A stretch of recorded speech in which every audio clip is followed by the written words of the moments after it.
نبی صلی اللہ علیہ وسلم نے پوچھا کہ صحابہ بتاؤ کہ سب سے زیادہ غریب شخص کون ہے؟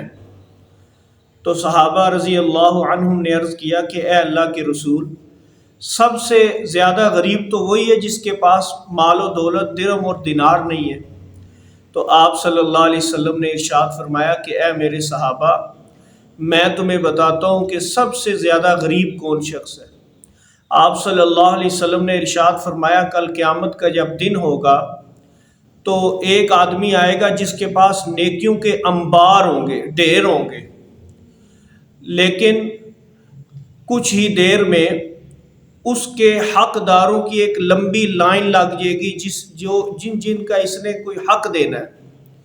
کسی پر اس نے ظلم کیا، کسی کا مال کھا لیا، کسی کو گالی دے دی، کسی کی بے عزتی کر دی،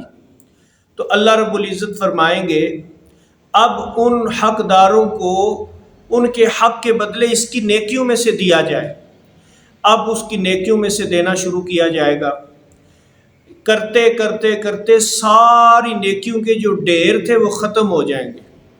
لیکن حقداروں کی جو لائن ہے اس میں ابھی بھی لوگ باقی ہوں گے۔ تو پھر اللہ کے رسول صلی اللہ علیہ وسلم نے ارشاد فرمایا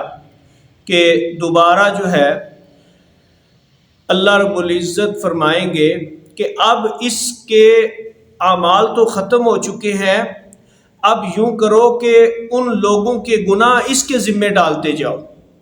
کرتے کرتے جو ہے ان لوگوں کے گناہ بھی اس کے ذمے ڈالتے دیے جائیں گے، اور جو نیکیوں کے انبار لے کر گیا تھا وہ بھی ختم ہو گئے، اور گناہوں کا انبار اس کے سر پہ چڑھ جائے گا۔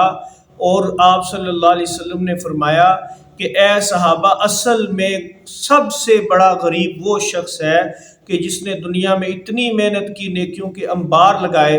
لیکن جو ہے وہ لوگوں کے حقوق کا خیال نہ رکھا، جس کی وجہ سے اس کے سارے نیک اعمال ضائع ہو جائیں گے۔ اس لیے ہمیں چاہیے کہ ہم حقوق العباد کی فل پابندی کریں، خوب پابندی کریں، حقوق اللہ کی ادائیگی کے ساتھ ساتھ حقوق العباد کا خوب خیال رکھیں، کیونکہ حقوق العباد ایسے ہیں کہ جو معافی کے بغیر معاف نہیں ہوتے۔